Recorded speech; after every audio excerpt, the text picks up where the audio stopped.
পৃথিবীটা এমনই দেখবেন, মানে কে কখন কোথায় আছে বলা যায় না, বা কে কখন কোথায় থাকবেও বলা যায় না।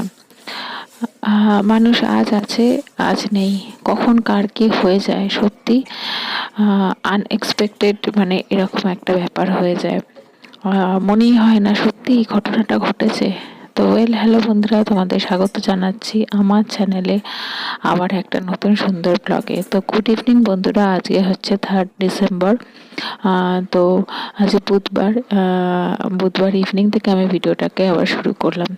তো অ্যাজ ইউজুয়াল যেরকম কিচেনে আসি, কিচেনে চলে এসে চা বসিয়ে দিচ্ছি। এদিকে তেলের কন্টেনারে তেল শেষ হয়ে গেছে, অয়েলগুলোকে ঢালছি। আর আমি রেডি হয়ে আছি, ওই মেখে আনতে যাব। তো ওই আর তো আজকে এবারে শীতের সিজনে হ্যাঁ, প্রথমে বলি তোমরা কেমন আছো? আশা করছি ভালো আছো, সুস্থ আছো। আর হচ্ছে অনেকদিন পরে আবার ভিডিওটা এডিট করছি 3 ডিসেম্বর, আর আমি অনেকটা পরে দিচ্ছি। ভিডিওটা করে রাখা ছিল, তো এডিট করব করে আর সময় হয়ে ওঠেনি। আর একটুখানি অন্যরকম, মানে এও ছিল, মন টনগুলো মানে একটু ভালো না। আমি বলবো আস্তে আস্তে।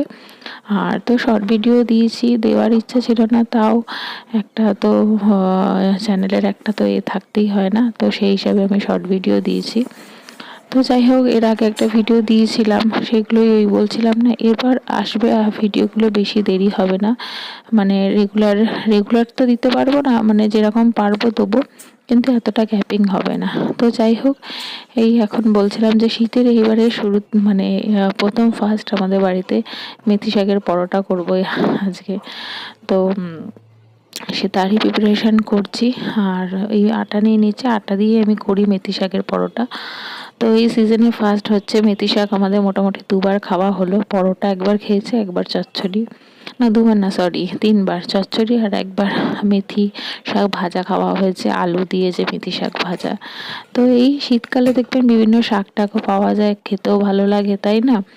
আর এদিকে এই যে মেথি শাক যেরকম পরোটা আমি করি, আমি যেরকমভাবে করি, তো সেই অনুযায়ী দেখাচ্ছি। ওই আটা নিয়ে নিয়েছি, ওর মধ্যে একটুখানি ভাজা মশলা দিয়েছি, আমি একটুখানি করে রাখি একটু মশলা। তো সেই ভাজা মশলা, একটু আদা, সামান্য নুন, আর এই যে মেথি শাকগুলোকে কুচি কুচি করে ভালো করে ধুয়ে রেখেছিলাম, এবার সেগুলো দিয়ে একসাথে এবার মাখবো। যেরকম মাখে আটা, সেরকমই ডো তৈরি করব। আর অনেকে অনেক রকমভাবে মেথি শাক করে, তো আমি এরকমভাবে করি। তো সেটাই আপনার সাথে একটু নিয়ে শেয়ার করলাম।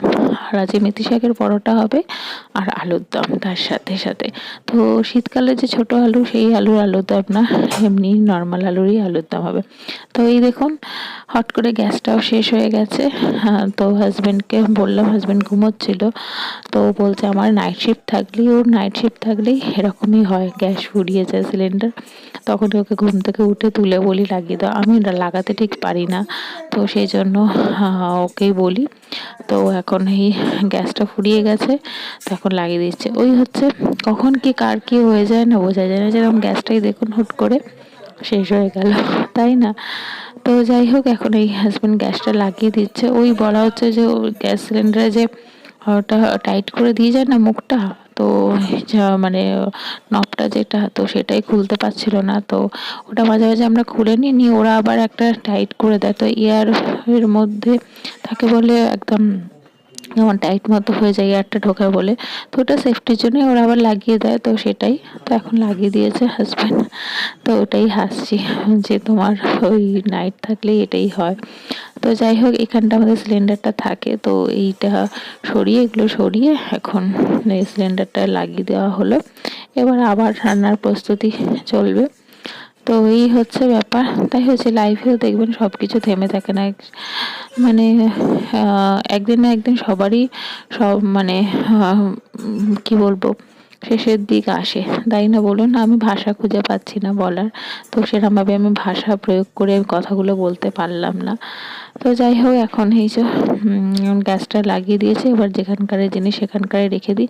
আর এই যে ক্যাবিনেটটা কিনেছিলাম না, খুব ভালো, এটা আপনাদের সাথে শেয়ার করা হয়নি। খুব ভালো আমার ক্যাবিনেটটা হয়েছে, এত জিনিস স্টোর করা যায়। আমার সমস্ত বেশিরভাগ বাসন কোসনের মধ্যে রাখি, এখানে এত বাসন, সমস্ত কিছু না রাখা সম্ভব হয়ে ওঠে না। আর যেহেতু আমার তো এরকম কোনো রান্নাঘরে মডুলার তো না, তো সেই জন্য এরকম ক্যাবিনেট করেই আমি বাসনগুলোকে রাখি। তো এটা নিয়েছিলাম, এটা নতুন দেখছিলাম তো ভালো হলো, একদম মানে একদম ওয়ার্ড্রপ টাইপের। তো অ্যাফোর্ডেবলও ছিল, খুব একটা বেশি দাম না, ওই সামথিং 1300 বা 1500-এর মধ্যেই হয়েছিল। আমার ঠিক এক্স্যাক্ট অ্যামাউন্টটা মনে নেই। তো যাই হোক ওটা কিনেছিলাম। তা তো ওই ওই জন্য রাখতে সুবিধা হয়েছে। আর আমার রান্নাঘরে স্পেস অনুযায়ী হয়েও গেছে, মানে অ্যাডজাস্ট। তো এখন এই যে আলুর দমটা করব, করে তারপর মেথি পরোটাটা করব, তারপর তো লাঞ্চ বানানোর আছে পরের দিন। আর যেহেতু আজকে 3 নভেম্বর, আর মেয়ের না 4 ডিসেম্বর, 3 নভেম্বর বলে ফেললাম, 3 ডিসেম্বর আজকে তো। আর 4 ডিসেম্বর মেয়ের স্কুল ছুটি আছে পরের দিন, বৃহস্পতিবার। ওদের স্কুলের কৃষ্টি প্রোগ্রামটা হয়েছিল, তা ওটার আবার সেকেন্ড রাউন্ডটা আবার 4 ডিসেম্বর আছে। তো সেটার জন্য ওদের ছুটি দিয়েছে, যাদের আছে তাদের তো হবে, সেই জন্য এদের যেটা, তো এদের এটাতে ছুটি দিয়েছে। তো সেই জন্য একটা চাপ কমও আছে, পরের দিন মেয়ের স্কুলটা নেই। তো এই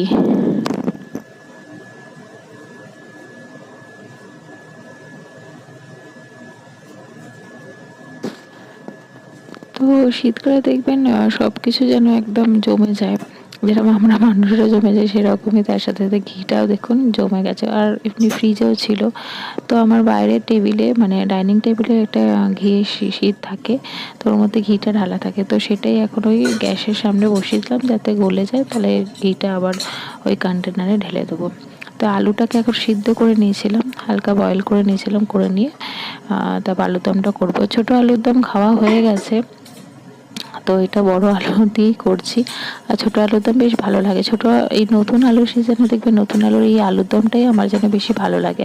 আর এমনি কোনো তরকারিতে দিলে খুব একটা ভালো লাগে না, কেন কিরম একটা শক্ত শক্ত থাকে তো। আর এমনিতে আলু সিদ্ধ করলেও সেটাও ভালো লাগে না, ল্যাশ ল্যাশ করে।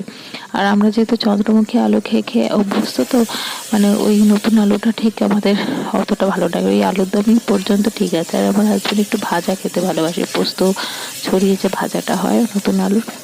তো যাই হোক এখন এই যে আলুর দমটা করে নিচ্ছি, আর মেথি শাকের পরোটাটাও করে রাখবো। আর আমরা তো মাইক্রোওভেনে গরম করে নিতেও সেই জন্য অসুবিধা হয় না, পরোটাটা করে রাখবো।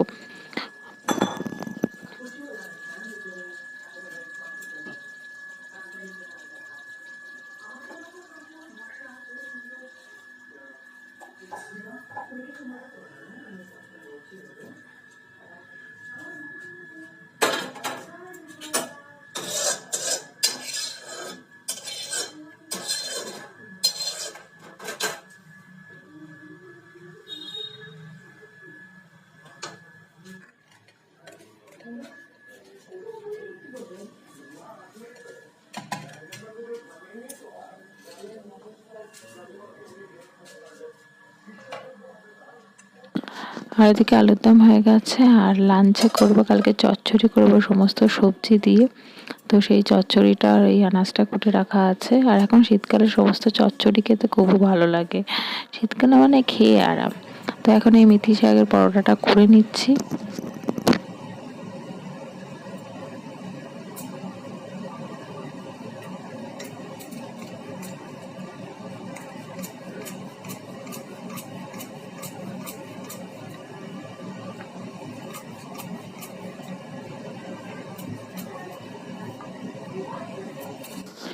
তো গরম গরম সমস্ত পরোটা, লুচি, রুটি বলুন, এগুলো গরম গরমই ভালো লাগে, মানে সঙ্গে সঙ্গে কড়া থেকে দেবে বা তাওয়া থেকে দেবে, খেতে বেশ ভালো লাগে। কিন্তু উপায় নেই, করে রাখতে হয়, যেহেতু মেয়েকে পড়ানোর আছে, সব কিছুই মানে আমাকে দেখতে হয়।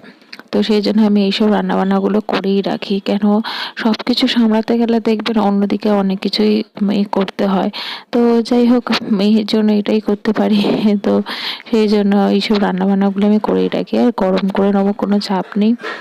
তো এই, আর কোনো অন্য সময় লুচি টুচিগুলো হলে আমি সঙ্গে সঙ্গে করে তখনই করি, কিন্তু লুচিটা একটু নিতে গেলে লাগে, কিন্তু পরোটা ফরোটাগুলো ঠিক আছে গরম করে নেওয়া যায়। তো সেই জন্য আমি পরোটা এগুলো করেই রাখি। কেন, যেহেতু মেয়ে স্কুল থেকে আসবে, তারপর ওকে টাইম দিতে হবে। তারপরে যদি আমি আবার রান্নাঘরে এসে রান্নাবান্না করি ওর পড়ার টাইমে, তখন ওর পড়ার অন্যমনস্ক হয়ে যাবে। আর এখনকার বাচ্চারা, জানি না, আমার মেয়ে তো সামনে বসে থাকতে হবে তবেই পড়বে, এরকম একটা ব্যাপার। মাঝে মাঝে নিজে একটু সিনসিয়ার হয়ে যায়, আবার মাঝে মাঝে একটু মনটা চঞ্চলও হয়ে যায়। তো সেই সব দিককে লক্ষ্য করে এইসব কাজগুলোকে আমাকে ঠিক মতো করে রাখতে হয়। সংসারের সমস্ত কিছু সামলেই সব দিকে নজর রাখতে হয়। আর এগুলো আমাদের একটা হ্যাবিটে পড়ে গেছে, অভ্যাসে পড়ে গেছে। মানুষ দেখবেন অভ্যেসের মানে এই যে যেরকম অভ্যাস করবেন সেরকমই সব কিছু চলবে। তো যাই হোক, এই টিস্যু পেপারটা শেষ হয়ে গেছে। টিস্যু পেপারটা টিস্যু পেপারের জায়গায় রাখছি। যে টিস্যু পেপার হোল্ডারগুলো হয়, তো সেইটা আমি কিনেছি। এটা খুব সুন্দর। আমি একজন এফবি তে একজন ইয়ে আছে, ব্লগিং করে। তো তার এতে দেখেই, আমি ভিডিওতে দেখে আমার খুব ভালো লেগেছিল। তো আমি তখন মিশো থেকে না ফ্লিপকার্ট থেকে, আমি বলতে পারবো না, ঠিক খেয়াল পড়ছে না, তো সেখানে সার্চ করেছিলাম, তো এই টিস্যু পেপার হোল্ডারটা দেখেছিলাম। তো খুব ভালো ছিল। একটা রেড কালারের ছিল, একটা ব্লু। তো আমার হাজব্যান্ড বললো ব্লুটা না, ব্লুটা বেশি ভালো লাগছে। তো এই ব্লুটা নিয়েছিলাম। খুব ভালো লাগে, একটা অন্যরকম লুক দেয় রান্নাঘরে। মানে আপনি যেখানেই রাখবেন সেখানেই একটা অন্যরকম লুক দেবে। আর এই দেখুন, মেথি শাকের পরোটাটাও হয়ে গেছে, ওদিকে আলুর দমটাও হয়ে গেছে। এবার মেয়েকে আনতে যাব। তো এই মেয়েকে আনতে যাবার আগে ঘিটা, এখন বললাম না গলিয়েছিলাম, তো সেটা এখন ঘিয়ের কন্টেনারে, এখন এই যে ঘিয়ের কন্টেনার এখন ঢেলে দিলাম। এই কন্টেনারের মধ্যে আমি ঘিটা রাখি, বাইরে এই ডাইনিং টেবিলে থাকে, যখন খাওয়া হয় তখন নেওয়া হয়। আর বাদ বাকি ঘিটা আরও কন্টেনার আছে এরকমই। তো এই কন্টেনারে ডিপ ফ্রিজে রেখে দিই। যখন যেরকম শেষ হয় সে তো সেই অনুযায়ী আমি বার করি। তো এখন মেয়েকে নিয়ে চলে এসেছি। নিয়ে এসে আমার অর্ধেক রকম কাজ হয়ে গেছে। মেয়েকে খেতে দিয়ে দিচ্ছি। আর এদিকে হাজব্যান্ডের জন্য ওর ডিনারটা প্যাক করে দিচ্ছি, অফিস তো যাবে। তো সেই জন্য ডিনারটা প্যাক করে দিচ্ছি। আর ওর খাবারটা আর আমি মাইক্রোওভেনে গরম করে দিই না সেকেন্ড বার। কেন, ওর অফিসে মাইক্রোওভেন আছে, ওখানেই ও গরম করে নেয়। আর অফিসে তো সবাই মোটামুটি যারা থাকে নাইট করে, তো সবাই মোটামুটি খাবার দাবার নিয়ে আসে, নাইট বলুন ইভিনিং বলুন, যখনই যা হয়। মেয়ে, আমার হাজব্যান্ডে যখন ইভিনিং থাকে, ও যখন টিফিন নিয়ে যায়, তো সেই হিসাবে সেরকমভাবে গরম করে নেয়। তো সেই জন্য আর আমি সেকেন্ড বার আর গরম করে দিই না, ওকে এমনি টিফিনটা প্যাক করে এখন দিয়ে দিচ্ছি। দিয়ে তারপরে আমার আবার রান্নাঘরের কাজ আছে, এখনো রান্না বান্না হয়নি, সে রান্না বান্না করবো। আর ডিম সিদ্ধ নিয়ে যাবে। তো ও কি বলুন তো, একটু নিরামিষ, মানে এটা তো আলুর দম আর মেথি পরোটা নিরামিষ, তো ওর সাথে ডিমটা লাগবেই, ওর মাস্ট। যা দিই না, ডিম একটা দিয়ে দিলে হয়ে যায়। ডিমে খুব ভক্ত আমার হাজবেন্ড। তো এই যে এখন প্যাক করে দিয়ে দিলাম ওকে। তো গুড মর্নিং বন্ধুরা। পরের দিন সকালবেলা আবার মর্নিং থেকে ভিডিওটা কন্টিনিউ করলাম, তখন আর ভিডিও কন্টিনিউ করতে পারিনি। তো যাই হোক, দেখছেন সকাল সকাল প্রচণ্ড পরিমাণে রোদ এসছে। তো এখন খুব আর্লি মর্নিং না, অনেকটাই বেলা হয়ে গেছে, এখন 8:30 9টা বাজতে যায় হয়তো। আর এই যে মেয়ে ঘুম থেকে উঠেছে, যেহেতু এখন স্কুল ছুটি বলে একটু দেরি করে ঘুম থেকে উঠেছে। আর এই আমি এখন কিচেনে চলে এলাম। লিকাচা হয়ে গেছে বানানো, এবার দুধ চা বানাবো। তো যেহেতু রান্নাবান্না করা আছে, অতটা চাপ নেই। আমার স্নান টান সমস্ত কমপ্লিট হয়ে গেছে, ওই বললাম 8:30 9টা বাজে। তো আজকে ব্রেড বাটারও খাওয়া হবে। তো টিফিন বানানোর ঝামেলাটাও আমার বেশি নেই, চাপ নেই। ব্রেড বাটার তো খালি ব্রেড সেঁকবো আর বাটার দিয়ে খাওয়া হবে। তো এখন এই দুধ চাটা করে নিচ্ছি, করে নিয়ে তারপরে আমি ব্রেডগুলোকে সেঁকবো। আর অনেক দিন ধরে খুব ইচ্ছা আছে, মানে একটা টোস্টার কিনবো, তো কেনাই হচ্ছে না। তো দেখি কিছুদিন বাদে একটা টোস্টার কিনে নেবো। তো আসলে সচরাচর তো খুব লাগে না, রেগুলার যারা ব্রেড খায় তাদের ক্ষেত্রে ঠিক আছে। তো সেই জন্য অতটা গা করছি না। একটা টোস্টারও কেনার ইচ্ছা আছে, একটা এয়ার ফ্রায়ারও কেনার ইচ্ছা আছে, সব আস্তে আস্তে হবে। তো একটা বড়সড় জিনিসও কিনেছি, তো শর্ট ভিডিওর মাধ্যমে আপনার সাথে শেয়ার করা হয়ে গেছে, লং ভিডিও আসবে। আমি দেবো, ওটা অনেক দিনের ইচ্ছা ছিল, সব ডিটেলস আমি পরে বলবো। তো যাই হোক, অনেক রকম চেঞ্জ হয়ে গেছে ঘরের মানে জায়গাটা। তো যাই হোক, তো ওটা অনেক দিনের শখ ছিল যে এরম ধরনের একটা জিনিস কিনবো। তো শর্ট ভিডিওর মাধ্যমে আপনারা দেখে নিয়েছেন হয়তো। তো যাই হোক, তো বলছিলাম কদিন ধরে একটু মনটা ভালো নেই। তো কারণ হচ্ছে আমাদের পাড়ার একজন মারা গেছে কিছুদিন আগে। 2-3 দিন আগে তার একজন মারা গেছিল শুনলাম স্ট্রোক হয়ে, তারপরেই আবার আরেকজন পাড়ার মারা গেছে। তো শুনে খুব খারাপ লাগলো। আসলে বিয়ের পর থেকে এসে দেখেছি তো খুব ভালো মানুষ ছিলেন উনি। তো আমার শাশুড়ি মার মুখেও শোনা। তো যাই হোক, উনি যেখানে গেছেন ওনার আত্মার শান্তি কামনা করব। আসলে কি বলুন তো, যারা ভালো মানুষ হয় ভগবান মনে হয় তাদের তাড়াতাড়ি ডেকে নেয়। এটা শুনে এসেছি, যারা খুব ভালো কাজ করে ভগবান তাদেরই তাড়াতাড়ি ডেকে নেয়, কেন জানি না। তো যাই হোক, এর সাথে সাথে আজকে ভিডিওটা এখানেই শেষ করার চেষ্টা করছি, আর কিছু আমি বললাম না। আশা করছি ভালো লাগলে লাইক শেয়ার কমেন্ট করতে বলবেন না, সাবস্ক্রাইব করে দেবেন।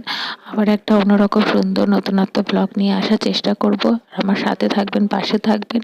হয়তো একটু দেরি হচ্ছে ভিডিও দিতে, কিন্তু আমি রেগুলারই ভিডিওটা দেওয়ার চেষ্টা করব। তো আজকের মতো এখানেই শেষ।